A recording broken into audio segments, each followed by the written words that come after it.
지난 8월 28일 더불어민주당 최고위원회의에서 이현주 의원이 발언한 내용입니다. 최상병 특검 관련 한동훈 대표의 말 바꾸기, 의대 증원으로 인한 의료계 붕괴, 예산안 관련 대책 없는 윤석열 정부를 맹폭하였습니다. 빠른 정권 교체를 원하신다면 구독, 좋아요, 알림 설정 부탁드려요. 네, 한동훈 대표가 2달 전에 제3자 특검법 발의를 공언을 했다가 26일에 손바닥 뒤집듯 말 바꾸기를 했습니다. 한동훈 대표는 제3자 특검법을 발의할 자신도 능력도 의지도 없는 것을 드러냈습니다.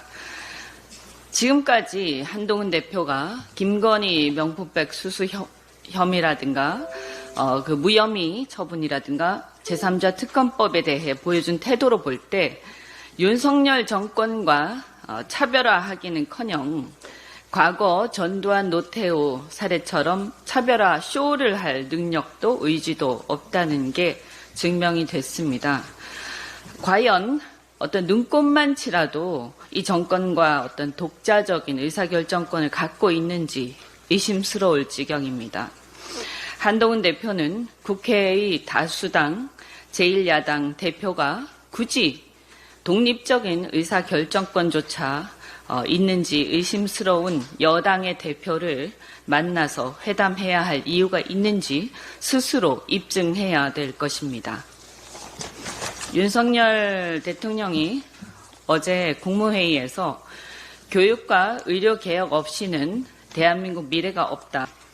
중증 질병이 생길 때 병원을 제대로 못 가게 된다면 어느 누가 지방에 살려고 하겠나 라고 하면서 뚱딴지 같은 소리를 했습니다. 도대체 몇 달 동안 어디 외국에라도 나가 계셨는지 한국에 계셨는지 의심스럽습니다. 지금 우리 의료체계는 바로 윤석열 대통령 때문에 완전히 붕괴되어가는 지경에 이르렀습니다. 의대 증원 소요 예산 추계만 해도 향후 6년간 6조 5천억이라고 하고요. 그리고 전공의가 지금 전국에 흉부외과 같은 경우에는 10손가락 안에 든다고 합니다. 그래서 노 교수가 전공의가 없는 상태에서 수술을 하기가 어려워서 사표를 내는 지경에 이르렀다고 하는데 당장 흉부외과 수술을 해야 되는 환자들은 어떻게 해야 할지 생각만 해도 끔찍합니다. 우리가 자랑하는 그 이국종 교수로 유명한 그 아주대 응급의료센터, 권역별 응급의료센터 같은 경우만 해도 14명의 응급의학과 전문의 중에서 과반인 7명이 사직했다고 하고, 건대 충주병원 응급실 같은 경우는 전원이 사직했다고 하고요. 이대 목동병원의 응급실 같은 경우는 전문의 한 명이 교수 한 분이 지키고 있다고 합니다. 이러니까 응급실 뺑뺑이 소리가 안 나올 수가 없습니다. 우리 당 특위에서 실태 조사를 하겠지만 당장 우리 주변에도 당장 어떤 문제가 생겼을 때 어떤 상황이 생길지 굉장히 아득하기만 하다. 그리고 이게 전공의가 없다는 게 어떤 문제냐 하면 전공의가 없는 상태에서 우리나라는 이때까지 전공의의 어떤 헌신 덕분에 이 의료체계가 상급 종합병원, 대학병원이 유지되어 왔는데 그들이 없어지게 되면 노교수가 모든 당직을 해야 되는데 이게 사실상 불가능합니다. 노교수들도 버티기가 힘들어져서 그만두게 되고 그럼 위에 상부 구조가 없는 상태에서 의대생들만 남게 됩니다. 그럼 어떻게 이게 유지가 됩니까? 상급병원들이? 그러니까 생각만 해도 이건 의료 붕괴가 명약관화해지는 거죠.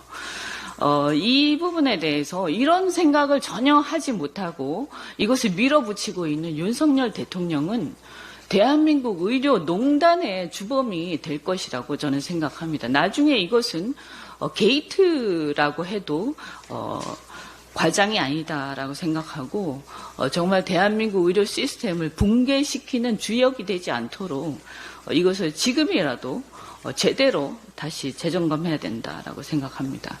한 가지만 더 말씀드리겠습니다. 지금 예산안 발표를 했는데 이것도 지금 예산안 발표하면서 전 정부가 5년 동안 400조 원 이상 국가 채무를 늘려서 정부가 일하기 어렵게 만들었다. 이런 망발을 하고 있습니다. 지금 임기 시작한 지가 언젠데 아직도 전 정부 탓하고 있습니까?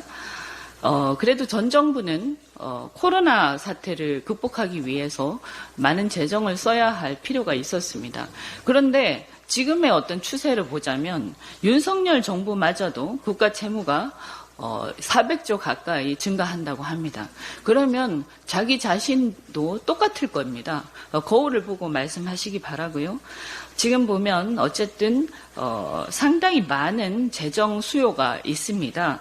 R&D 확대 등 미래 투자가 있고 저출생 기후 위기 대응 필요가 있고요. 그리고 소상공인 경기 동향인 BSI 지수가 굉장히 낮아서 소상공인들한테 투자해야 할 필요가 굉장히 많습니다. 이런 것들에 들어가야 할 국가 재정이 많은데도 불구하고 윤석열 정부는 지금 세입 기반이 훼손된 부자 감세 안들만 계속 내놓고 있습니다.